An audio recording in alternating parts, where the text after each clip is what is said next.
Vu autrement, la chronique de Jérôme sur Radio Grand Lac. Elles ont des belles voix, hein, vraiment, ces chanteuses des jingles de Radio Grand Lac 92.1 FM. C'est toujours un bonheur et un petit peu de trac quand même quand on prend l'antenne, parce que un grand animateur disait, si on n'a plus de trac, il vaut mieux arrêter ce métier. J'ai l'honneur et le plaisir de recevoir, alors que Jean-Pierre Germain est aux manettes, salut à notre directeur d'antenne favori, que Dodo, tout le monde connaît Dodo, mais personne ne la connaît, est à la caméra pour le replay que nous aurons sur le tourdulac.fr dimanche, à 18h, où cher Michel Vian-Poraz, mais je dis Michel Vian parce que tout le monde le connaît ainsi, Michel Vian, architecte de renom au Tour du Lac. Je suis ravi de vous avoir au micro de Radio Grand Lac. Bonjour Michel. Bonjour. De renom, ça, je sais pas. Oui. Alors, vous prenez le risque. Hein. Ouais. En tout cas, un vrai Aixois avec des origines quand même diverses et variées, mais un vrai Aixois entre Drumettaz et Tresserve. Et je vais vous dire, quand on s'est vu, hein, pour faire un petit peu le point, cher Jean-Pierre, je ne savais plus par quel bout commencer, parce que Michel, j'allais dire, comme architecte, fonctionnerait par mots-clés. Et donc, j'ai voulu introduire, vous savez comment marche Vu autrement, c'est toujours la même histoire, c'est 5 minutes de bio, mais chez vous, ça va être très difficile, 10 minutes, 10 questions, et toujours les mêmes. Et vous verrez que, bon, s'il y en a que vous voulez pas répondre, elles sont gentilles, et surtout, elles essayent de nous sortir la véracité du personnage qui est Michel Vian, pourtant un personnage discret. Et puis, 5 minutes d'actu. Au final, parce qu'il y a toujours une actu, et je crois qu'un architecte ne prend jamais sa retraite. C'est vrai, Michel? Si, il y en a qui la prennent. Pour moi, c'est difficile. C'est difficile parce que je vois la retraite un petit peu comme un sas entre l'activité et la fin. Et je voudrais éviter ce sas, quoi. Je voudrais passer carrément de l'activité à la fin sans être obligé de me promener en survêtement et d'aller jouer aux cartes. Faire le jardin. Ouais, non, c'est pas ça. C'est pas ça. Il y avait une chanson d'Yves Simon. Et d'ailleurs, à la fin de l'émission, c'est vous, Michel, qui aurez le plaisir de faire l'animateur et de lancer le disque, comme je dis chaque fois, en choisissant un de vos morceaux favoris qui a marqué un peu votre vie. Vous le direz, mais c'est lié aussi à la couleur de vos vêtements, car Michel, on peut le voir, est toujours habillé de noir, c'est vrai? Ouais. C'est pour la ligne claire du noir d'architecture? Je sais pas, il y a plusieurs choses dedans. Il y a le fait que c'est assez simple de réassortir quand on veut changer quelque chose. C'est vrai. Donc ça, c'est assez... Et puis, je pense que c'est une certaine... Classe? Non, une certaine image simple, un petit peu de rigoriste, un petit peu... je sais pas, on n'est pas loin du pasteur, quoi. Je sais pas. Donc à la place d'être architecte, voilà. Vous auriez dû être pasteur. Non, cuisinier. Cuisinier? Ah ouais. Ah, ça, je le savais pas. Oui, quand on fait un préambule ensemble, en buvant le café, j'ai pas entendu ça. Vous auriez aimé être cuisinier, vraiment? Aujourd'hui, oui. Vous aimez la cuisine? Ouais, je tiens ça de ma mère. Alors, ça tombe à point nommé puisqu'il est 12h09. Qu'est-ce que vous feriez comme plat? Je pense que votre épouse nous écoute peut-être, que l'on salue et qui travaille avec vous. J'en fais souvent. Aujourd'hui, je sais pas, j'aurais peut-être envie d'un poisson... On est vendredi. D'un poisson sur la peau, cuit sur la peau, avec un peu de fenouil, oh là là, ça, très méditerranéen en fait. Aujourd'hui. À cause alors ça tombe bien, ça va faire le lien ou le liant à cause du printemps qui arrive dans peu de temps, je pense le 22 cette année, mars, et que le mot-clé principal qui m'a touché dans la description, dans la bio de Michel Vian, c'est la rue du Printemps à Aix-les-Bains. Ah ouais. Alors je vais donner une série de mots-clés qui vont ensemble. De lieux. Rue du Printemps, quartier de la Liberté, lieu ou non-lieu, avenue de Verdun, New York, Paris, Naples, Venise, Istanbul, Abu Dhabi, et la rue donc des Siciliens, le foyer, le village, mais pas que, la rue des Aixois d'origine, la rue du Printemps. Ouais. Ça, c'est une chance exceptionnelle d'avoir pu naître et vivre dans une rue qui est devenue vraiment une plateforme où on s'est rencontrés, où des minorités sont arrivées, et où il y a eu un très très grand brassage en toute simplicité, en toute très paisible. Tout ça s'est imbriqué. Il y avait un dénominateur commun. Tous ces gens étaient relativement pauvres et travaillaient énormément. C'est ce qui donne la chaleur, la pauvreté, c'est ce qui donne l'unité, l'union. Je sais pas si ça donne l'union, mais ça donne une certaine cohérence. Quand on montait à l'école du centre en étant tous aussi mal habillés les uns que les autres. Et heureusement, on avait des blouses à l'époque. On avait des blouses bleues et rouges qui cachaient un peu la misère. Ça nous amène à dire que l'idée à l'époque de Nicolas Sarkozy reprise par Macron est pas si mauvaise que ça. Elle existait. Alors, oui. Je sais pas si aujourd'hui elle est bonne, je sais pas. Pour nous, elle l'était vraiment parce qu'elle nous permettait d'avoir une sorte d'uniformité. Enfin, disons, on cachait un peu la misère, quoi. C'était pas, je vais pas et faire c'est du bien Zola, fait pour mais... ça. On n'est pas là que pour montrer des marques de gens qui peuvent se payer des marques des pieds à la tête, qui correspondent au salaire de quelqu'un d'un mois, voilà, par exemple. Donc moi je le dis parce que je pense comme toi, Michel. Alors ces lieux qui ont marqué la rue du Printemps, on voit l'ambiance. On voit encore des roulottes, des gens qui vivaient presque en roulotte. Il y avait des tas de charbon de la maison du Mollard, il y avait encore des restes, il y avait une ou deux familles qui étaient sur une roulotte, il y avait un bâti qui était catastrophique. On n'était pas isolés, on était sous les toits. C'est d'ailleurs ce qui a fait que les minorités sont arrivées, puisque les loyers étaient très très bas, mais personne ne voulait vraiment habiter là. On n'avait pas de salle de bain, bien entendu. Il y avait encore un point d'eau sur la route, mais il y avait une vie qui était assez étonnante avec beaucoup de commerces. Aujourd'hui, ça paraîtrait étonnant d'avoir une boucherie, une laiterie, un épicier, un cordonnier dans la même rue. La laiterie, on se servait à la louche. C'était la laiterie Maillan, où il y avait des bidons à l'extérieur et on se servait à la louche et sur un carnet, on marquait ce qu'on avait consommé, qui était à la fin du mois, quand les salaires arrivaient, qui était comptabilisé à ce moment-là, quoi. Ben oui, bien sûr. Alors ces mots-clés bien sûr, moi je vois l'ambiance de cet Aix-les-Bains. On n'est pas tout à fait de la même génération, Michel, mais pas si loin finalement, et je vois cet Aix-les-Bains du quartier de la Liberté. Il y règne d'ailleurs toujours un peu ce climat. Ça a changé. Hein. Il y a eu une coupure brutale. Moi, je vois quand j'ai commencé à aller au collège. Là, déjà, les choses avaient changé. C'est-à-dire, on avait perdu un peu ce côté un peu misérabiliste qu'on avait à l'époque, là, et les choses on avait un avantage dans ces périodes. Là, je ne vais pas faire le has-been, mais chaque année était un peu meilleure que la précédente. C'est-à-dire que sans cesse, les familles, même avec des revenus modestes, elles progressaient. Derrière, on achetait un truc, on en achetait un autre. Donc, il y avait une sorte d'optimisme C'était les 30 glorieuses. Ouais. Hein, on n'était pas très loin de la Seconde Guerre mondiale et c'était les 30 glorieuses et dont les années 70, 80, tout ça était dedans. Ouais. Et finalement, une joie de vivre qu'on n'a plus malheureusement, alors qu'il y a beaucoup plus aujourd'hui. Une joie et puis toujours une simplicité, parce que quand les familles siciliennes sont arrivées, elles sont arrivées aussi avec une façon de pratiquer leur religion. Ils étaient évangélistes, donc il y avait une sorte de petit lieu avec un harmonium et autres auquel tout le monde participait. Je sais pas, les choses me paraissent c'est beaucoup plus simple que maintenant. Mais on y voit des images, on y voit un peu des images aussi du monde, ce qui est peut-être pas comparable, mais du monde des forains qui sont très unis en famille et qui vivent ainsi, un peu en autarcie. Voilà, donc ce quartier de la rue du Printemps pour cette émission Vue Autrement. Et puis alors on va attaquer un petit peu cette bio, même si tu es né à la maternité d'Aix-les-Bains en 48, mais la maternité était en plein centre-ville. Oui, elle était en plein centre-ville, elle était... Pas du tout à l'hôpital. Non. Elle était dans une petite rue qui part perpendiculairement de l'avenue du Petit Port.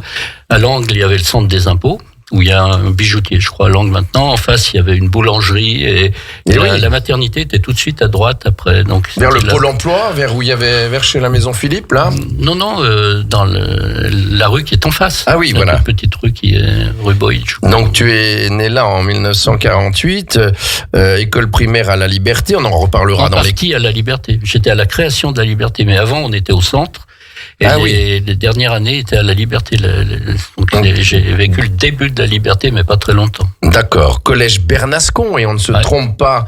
Après, il y avait le lycée Rossignoli, le collège Bernascon qui était à la place de Aix-Loisirs, là, du bâtiment qui a été des associations. Des associations. Et puis après, nous on disait Rossignoli, mais c'était pas encore vraiment Rossignoli, c'était la Villa Marly. C'était cette villa. C'est ça, cette fameuse villa. La villa dans laquelle on avait nos cours, parce que on était très peu nombreux dans les...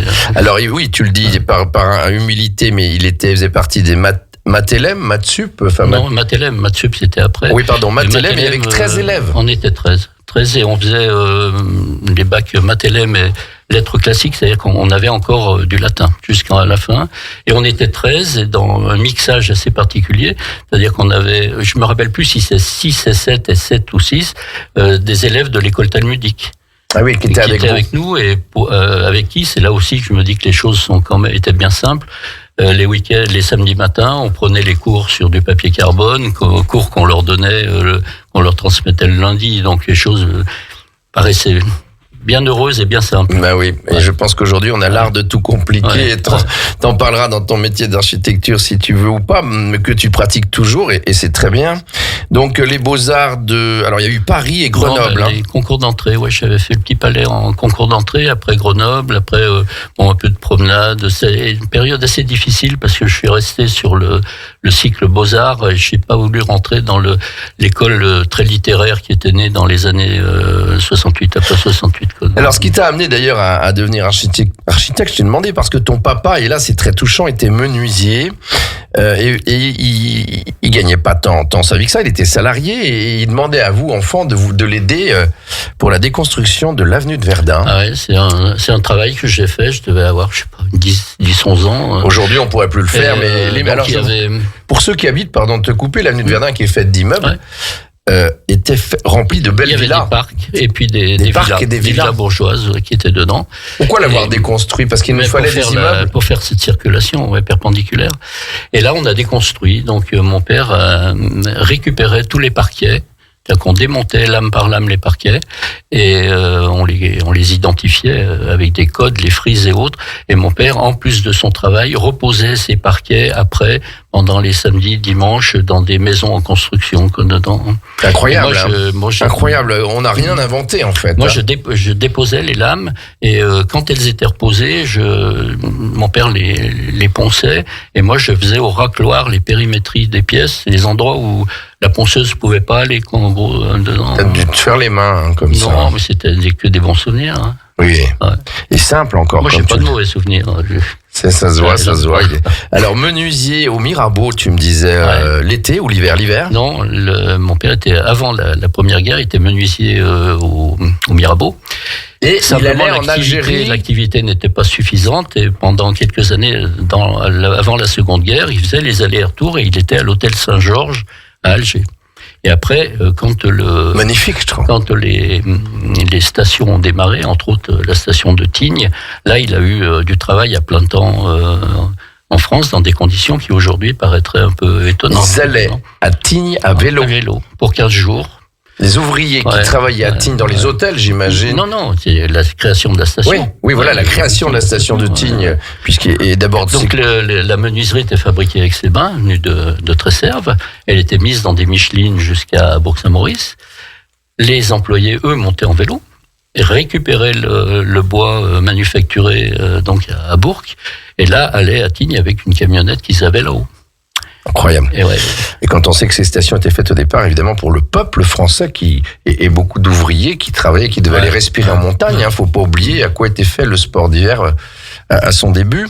Donc ton père faisait Ah oui, après Alger, après la guerre, il a fait Tignes. C'est quand la maison Ramus s'est créé et s'est développé, c'était son employeur. Ça a été Tignes, D'accord. Son employeur. Et après, mon père a plus ou moins repris pendant quelques temps la boutique en main quand M. Ramus est décédé.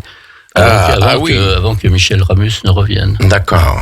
Et puis là, toi, alors évidemment, les études, on va revenir aux 10 questions, bien sûr, mais ce préambule est important parce qu'on y voit l'ambiance et la vie. Et tu disais, moi j'ai été attiré par l'architecture, mais par un homme qui s'appelle Jean-Louis Chanéac, parce qu'au-delà d'être un architecte, c'était un artiste, un peintre aussi, et que lui avait ce concept de concevoir et de créer, alors que tu voyais dans les cabinets où on te disait déjà que c'était très administratif. Quand je suis les premiers contacts que j'ai eus dans le début des années 64, 65, c'était un peu d'aller de place en place et de voir ce qu'était ce métier.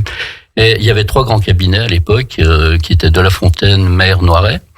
Et quand j'ai rencontré ces gens, je suis tombé dans une ambiance très administrative, un peu terne et autres. Et chacun m'a dit, mon pauvre ami, ne fais pas ce boulot, c'est fini depuis des années. Avant, c'était bien. Et aujourd'hui, c'est cuit. Et un de mes amis, dont les parents ont fait réaliser leur maison par Chanéac, me dit écoute, tu devrais rencontrer Chanéac parce que vraiment, ça serait autre chose. Et en 64, je suis allé le voir et là j'ai découvert un personnage optimiste qui travaillait dans sa maison au milieu de ses maquettes. Sa fameuse maison. Non, sa maison qui était au début du boulevard de Paris. Et dans ses maquettes, qui faisait des recherches sur des nouvelles conceptions d'habitat, des nouveaux matériaux, et qui lui, au contraire, qui dit non, faut y aller, si t'as envie, vas-y. Et c'est une image, en plus il peignait, donc il y avait une sorte d'image un peu Bauhaus de tous les arts regroupés qui était là, qui était concluante dedans. J'ai dit tiens, ça c'est une façon aussi ça t'a boosté. De travailler. Ah oui, c'est un côté d'optimisme qui est assez étonnant. Voilà, donc la rencontre avec Jean-Louis Chanéac qui a marqué quand même le territoire aussi, évidemment sa maison. Je crois que sa famille vit encore, non? Oui, son épouse vit encore et un de ses fils aussi. Qui est où cette maison déjà, l'adresse exacte? Elle est au bout du boulevard de Paris. C'est ça. Hein. La maison Chanéac, très connue et qu'on voit évidemment dans beaucoup d'éditions. Donc tu démarres et tu ouvres ton cabinet rue du Printemps. Il n'y a pas de hasard. Écoutez, pourquoi pas? C'était un cabinet, c'était vraiment un truc un non-lieu, je dis, parce qu'on était dans les guirlandes d'ampoules lumineuses et tout. C'était une pratique. Aujourd'hui, j'aurais du mal quand même. Ça passerait pas bien, quoi. Et quand tu en parles, ce ne sont que des bons souvenirs. Ah ouais, moi, je n'ai pas de mauvais. Dans les autres mots-clés, mais alors on va rester beaucoup sur le préambule, je vois Pierre Raux, je vois Jean-Louis Chanéac, je vois Julien Sifflet, je vois Jacques Sellier. Ce sont des hommes qui ont marqué ta carrière. André Grosjean. André Grosjean, bien sûr. C'est étonnant, parce que moi, j'ai commencé à travailler... Avec la ville? À l'époque, il n'y avait pas de concours. Hein. C'était le maire donc André Grosjean avait succédé à Dorges.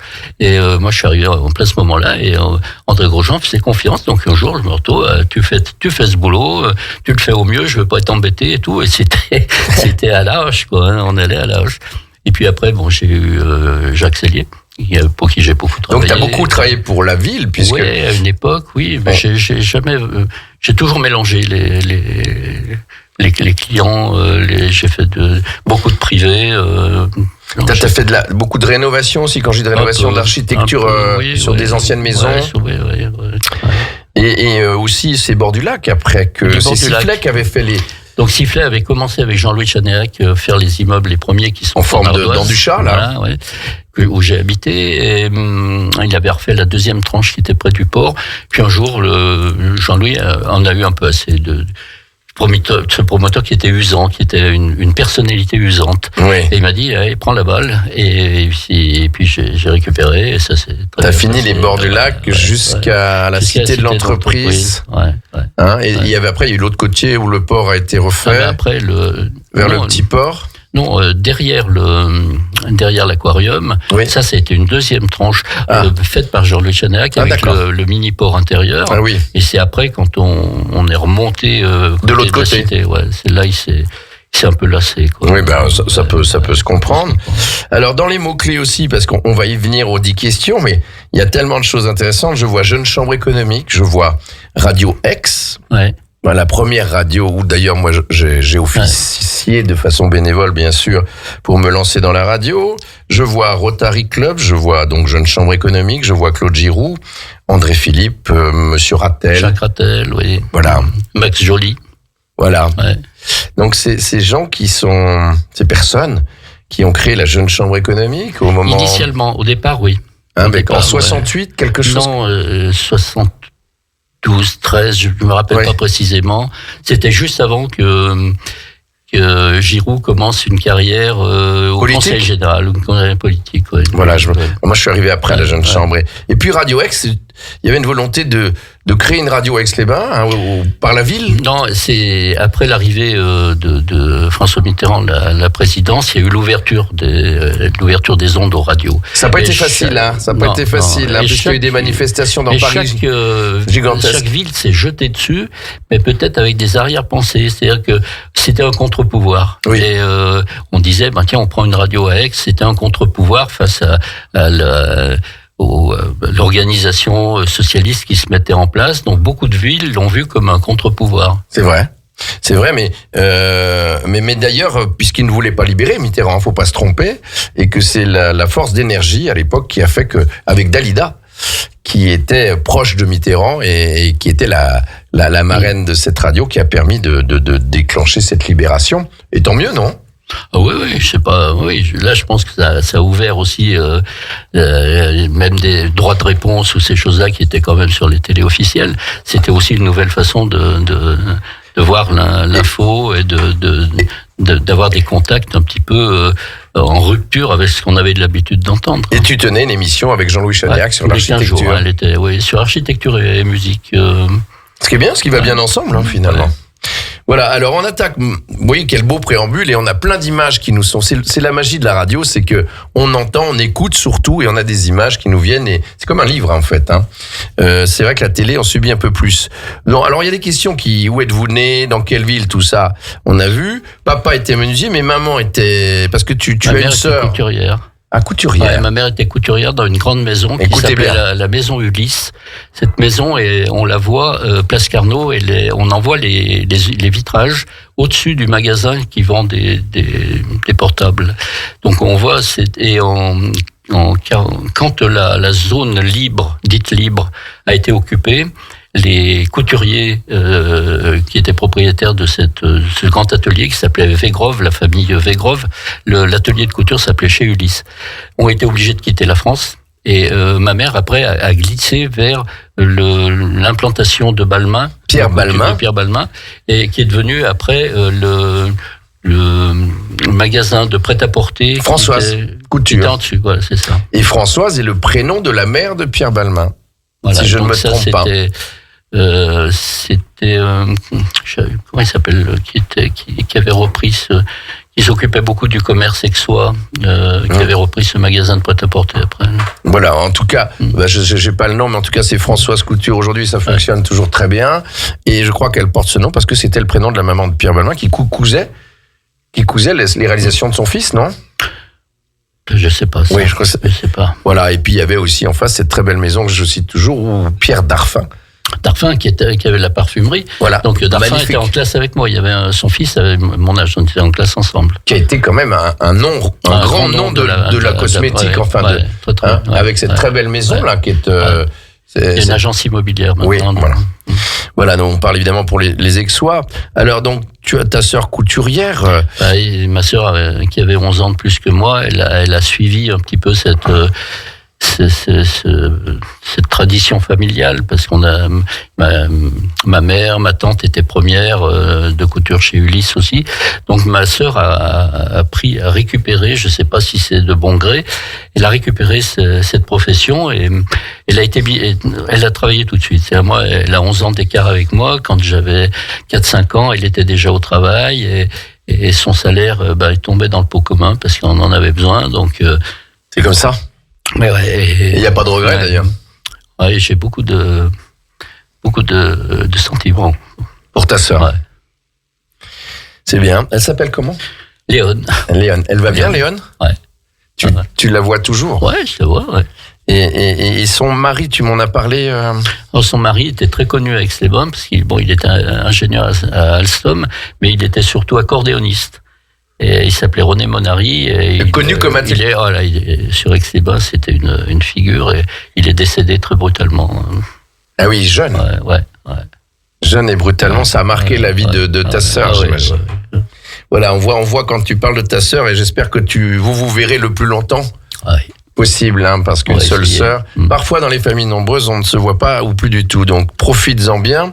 Un souvenir marquant de ton école primaire, quelque chose de drôle, passons à Dodo, elle a versé une larme aussi, quelque chose, elle a son frère encore, donc ça c'est bien. Je ne sais pas si c'est l'école primaire, mais j'ai un souvenir qui était extraordinaire du quartier dans lequel je vivais. Au bout de la rue du Printemps, il y a une petite rue, il y avait des jardins ouvriers, et il y avait une rue, la rue Jacotot, qui aboutissait sur les abattoirs d'Aix-les-Bains. Et ces abattoirs longeaient le boulevard Le Pic, qui n'avait qu'une voie. De l'autre côté, c'était le Tillet. C'est vrai, le Tillet était dehors. Le Tillet, et les eaux ou le sang des abattoirs se déversait dans le Tillet. Ben oui. Et à cet endroit-là, on avait énormément de sangsues. Et une de nos activités était Pour gagner un peu de sous. Voilà, de mettre le bras dans l'eau. Les sangsues se mettaient sur le bras, on les décollait avec une P4. C'était ces petites cigarettes qu'on achetait par 4 qui servaient à décoller. On mettait tout ça dans un bocal et on montait à la pharmacie de Monsieur Boutaz. Mais elle était vivante encore quand même. Il fallait qu'elle soit vivante. Sur Istanbul, on continue à poser des sangsues sur le bord du nez ou sur les tempes. Non, pour décompresser la pression sanguine. Oui. Donc à l'époque, ces sangsues nous étaient achetées à la pharmacie Boutaz, 100 francs, c'était avant le franc lourd, hein. C'était 100 francs la sangsue, donc on montait avec nos bocaux. Et, 100 francs la sangsue. Une sangsue, ouais, ah oui. Une sangsue. C'était 1 franc après avec le... Donc il fallait qu'elles arrivent vivantes, un petit coup de cigarette. Pour la décoller. Voilà, de mégots, là. Non, mais on était capable de gagner notre vie avec peu de choses. Bah oui. Et ça nous rappelle d'autres images, d'autres personnes qui ont fait d'autres choses dans les rivières du même acabit. Avec Pierrot aussi, on a été caddie. On a été caddie au golf. Ben voilà, c'est ce que j'allais vous dire. Et certains caddies qui étaient bien pauvres allaient piquer les truites. C'était le Tillet aussi. Oui, c'était le Tillet. Hein. C'était très bien rétribué. Hein. Être caddie, c'était bien. Hein. C'était bien payé. Voilà, en ramenant les truites du Tillet à maman le midi. Voilà, c'est le souvenir d'un ami qu'on cite en tout cas. Et pourtant, le bonheur était là, non? La joie de vivre. Toujours. Quel sport pratiquiez-vous, Michel Vian? Aucun. Non, je crois que j'ai fait du tennis un petit peu. Là, c'est vraiment le point faible. Là, il n'y a pas de point faible, c'est que vous n'en aviez pas. Vous n'étiez pas fait pour ça. Voilà, je sais toujours pas nager. Et ça vous gêne pas? Pour le moment, non. Non, mais quand vous allez en croisière ou en bateau. Je mets un bateau sur le lac, mais j'ai un gilet. Hein, je mets mon gilet, mais non, c'est quelque chose que j'ai jamais réussi à faire. Ça. Donc vous n'êtes pas un homme d'eau? Enfin, d'être dedans? Vous n'êtes pas un poisson? Non, je suis plutôt Bordeaux-Bourgogne. Non, plutôt... Pardon, j'ai une reste de bronchite bien. Épicurien. Ah ouais. Voilà. Votre signe astrologique, puisqu'on parlait de poisson? Gémeaux, mais vous en foutez de ça? Je m'en fiche complètement. Ouais. Gémeaux, c'est qu'on dit que c'est un peu double face ou changeant. Ouais. C'est vrai ou pas? Lunatique, Michel Vian? Non. Non, je vous ai jamais vu, moi, bien lunatique. Hein. Disons que j'ai pas vraiment de position, donc je suis jamais d'un côté ou d'un autre, donc je sais pas. Même en politique? Ouais, de plus en plus démobilisé, je dirais. Ah oui, ça, on peut comprendre. On peut comprendre. En dehors de l'architecture, vous avez un fils. Ouais. Vous avez un fils qui travaille avec vous. Ouais. Un seul fils. Ouais. Et qui a quel âge là? 45. Et qui est au cabinet et qui apporte tout l'esprit numérique, c'est ça? Numérique, et puis je travaille surtout depuis très longtemps avec quelqu'un qui prend déjà ma place petit à petit, qui s'appelle Roméo Ezat, qui travaille avec moi depuis 30 ans. Voilà, donc vous êtes en retraite officielle. Ouais, mais je continue pas mal à faire ce que j'ai envie de faire. Bah heureusement, parce que c'est le début de la fin, sinon ça me rappelle une chanson d'Yves Simon, le début ou la fin. Très bien, une passion autre que l'architecture. La musique et la lecture. Je lis énormément. Et vous lisez plutôt quoi, Michel Vian? Je lis un petit peu de tout. Ces temps-ci, je lis de la poésie en prose de Bobin, de Christian Bobin, dernier ouvrage qu'il a fait avant son décès. Vous êtes un artiste, en fait? Je sais pas. Non, mais ça vous évade? C'est quoi la lecture? Non, je suis en permanence en train de rechercher. Je me pose la question maintenant, pourquoi rechercher une culture complémentaire, des nouveaux textes, des nouvelles musiques et autres. Et là, ces temps-ci, je me dis, mais attends, et si demain tout s'arrête, ce qui va arriver, à quoi ça sert de continuer à s'enrichir? Alors ça, c'est comme si vous regardez une émission sur Arte d'un autre pays, c'est des besoins. Ouais, c'est des besoins. Et ça vous alimente dans votre créativité, peut-être? Je fais beaucoup les biennales d'art contemporain, ça, c'est vraiment... Vous êtes un vrai architecte, artiste. Je sais pas. Si vous étiez un animal, à brûle-pourpoint, si vous étiez un animal, Michel Vian, lequel seriez-vous? Un rat. On nous l'avait pas faite, celle-là. Pourquoi? C'est le seul animal qui va survivre à la bombe atomique? Je crois, ouais. Puis qui a une façon de vivre en communauté extraordinaire et en adaptation. Ouais, Pourtant, les gens n'aiment pas les rats, hein. Ils vont bien être obligés, vous allez voir Paris pendant les JO, s'il y en aura plus que de spectateurs. Alors, Mais surtout qu'on diminue la jauge, vous avez vu. Par crainte, on diminue la jauge. Donc le rat est un animal qui d'ailleurs est plutôt propre et se domestique. Ouais. Hein et dans certaines sociétés de rats, il y a des sortes de triumvirats. Oui, c'est drôle ça. Qui groupent, qui gèrent l'entité, et ils ont une spécificité. Ils réunissent leurs 3 queues et ils les mordillent jusqu'à qu'elles se soudent.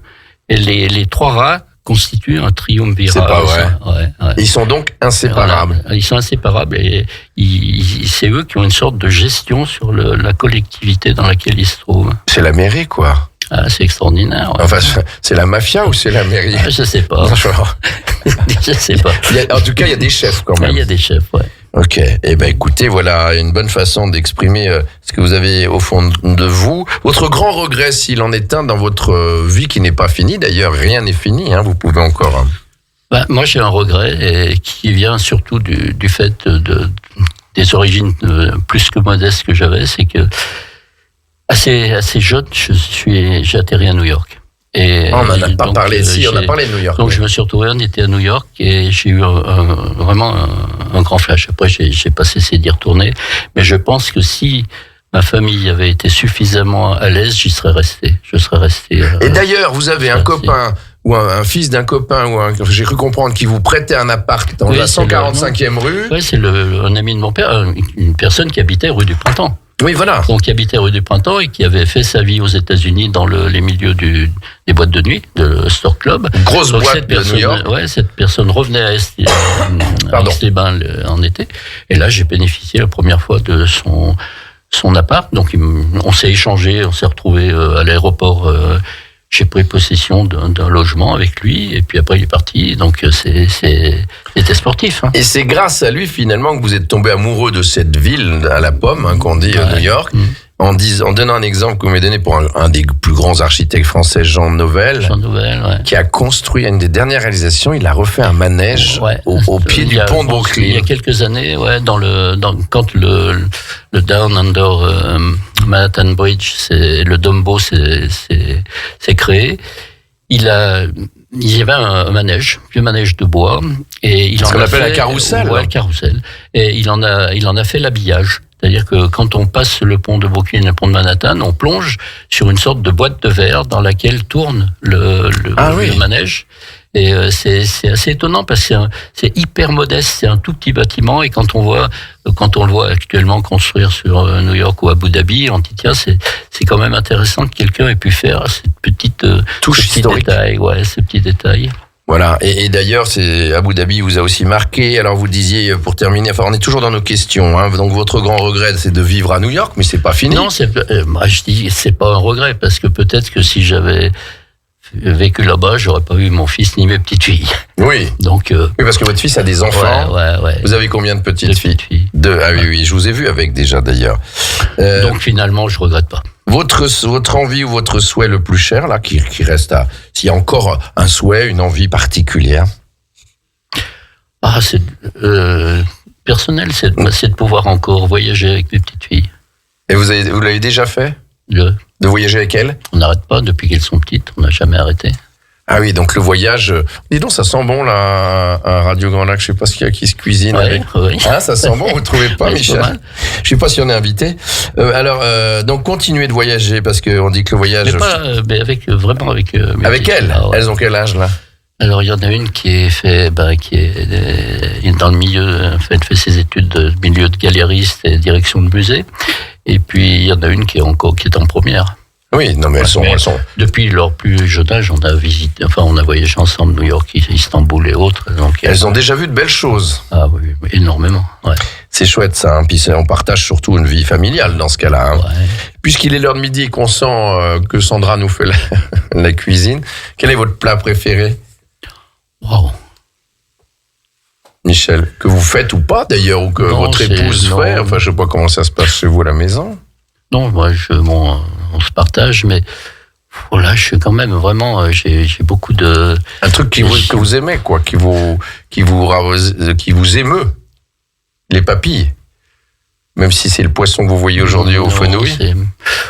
C'est pas grave, hein, si vous n'avez pas... Non, je dirais peut-être un foie gras travaillé aux épices. Ouais. Que ça le rehausse un peu. Ouais. Un foie gras Ouais. d'Istanbul. Et puis il y a une chose que j'aime beaucoup, c'est les tartufo di alba, les truffes blanches. Donc quelques linguine et aux truffes truffes blanches. blanches. Ouais, ça va. C'est votre petit péché mignon. Ouais. Qu'est-ce qui vous anime tous les jours quand vous vous réveillez, vous vous levez, vous vous rasez, Michel Vian? Ce qui m'anime, qui me fait démarrer, c'est que en restant actif, on est en permanence dans le contentieux. Et j'aime bien le contentieux. J'aime bien La médiation ou le contentieux? Non, d'être dans Vous êtes un provocateur? je sais pas. Non, mais disons que c'est quand on est dans l'activité, le contentieux c'est une part importante de l'activité et Et vous aimez régler des choses? Je crains pas. Voilà, pas plus tard que ce matin, j'ai vu un homme vous amener un petit. On n'en parlera pas, bien sûr, c'est tout à fait personnel. Mais vous avez dit oui, là, on peut y aller. Hein, donc ça vous plaît ça. Et puis votre actualité, avant que vous ne lanciez le disque que vous avez choisi, votre actualité en ce moment, il y a une construction particulière. Non, on est sur plusieurs projets intéressants, mais je suis un peu échaudé. Vous savez, il y a des affaires, faut pas en parler trop tôt. Non, vaut mieux pas. Ouais. Mais il y a des belles choses en cours. Ah oui, je pense, ouais. Oui, parce qu'elles peuvent être refusées. On sait qu'il y a des organismes. Non, pas que les organismes. Ah. Ouais, vous avez toujours des gens qui râlent, oui, qui s'opposent, qui pétitionnent, par exemple. Ah oui, oula, on pourrait en parler. Oui. Ils savent pourquoi ils pétitionnent? Pas toujours. D'accord. On s'en rend compte actuellement avec les gens qui ont pétitionné pour pour certains acteurs de Depardieu, et puis qui ont vite fait marche arrière. Ils n'avaient pas lu la pétition, ils n'avaient pas vu qui la demandait. Donc non, j'ai beaucoup de méfiance pour les pétitions. Le monde devient un peu fou. Hein. Voilà, je vais vous remettre avant que vous lanciez le disque. Merci beaucoup Michel Vian d'être venu sur Radio Grand Lac dans Vue Autrement. Je pense que l'on a vu Michel autrement et que vous nous avez touché, et même notre cadreuse qui est assez émotive. Mais voilà, je vous remets, et Radio Grand Lac est partenaire du gala de boxe de France Boxe Aix-les-Bains samedi 16 mars. Il y a le logo sur l'affiche, mon cher Jean-Pierre. Je vous remets cette invitation pour le gala de boxe de samedi 16 mars prochain que j'aurai le plaisir d'animer pour la 24e année. On salue Philippe Fontanel. J'aime beaucoup la boxe. Eh ben, vous verrez. Alors, il y a deux sports que j'aime. Il y a la boxe et puis il y en a un qui est inavouable, c'est la corrida. Ah bah inavouable dans la pensée française. Dans la pensée woke, oui. Voilà. Après, on aime ce qu'on a envie et ce gala aura lieu le 16 mars au Casino Grand Cercle et en tout cas Philippe Fontanel et son équipe font le maximum pour en faire un bon rendez-vous dans un bel endroit. Et le premier combat pro de Jimmy Lalin que je salue et j'aurai le plaisir encore une fois de l'animer pour la 24e année. Merci beaucoup Michel Vian. Je vous laisse le micro pour lancer le disque que vous avez choisi. On se retrouvera nous dans 15 jours, je pense avec une artiste féminine. Alors vous avez choisi quoi Michel? I Wanted Darker de I Wanted Darker. Darker. C'est des textes qu'a fait Leonard Cohen aussi en sentant venir la fin et qui rejoignent un petit peu ce que je suis en train de lire de Christian Bobin, Les Murmures. Donc ça sent un petit peu le cadavre, tout ça, mais c'est peut-être... Le cadavre exquis, alors? Peut-être, je sais pas. Merci beaucoup, Michel Vian. Ce fut un plaisir de vous avoir dans Vue Autrement sur Radio Grand Lac.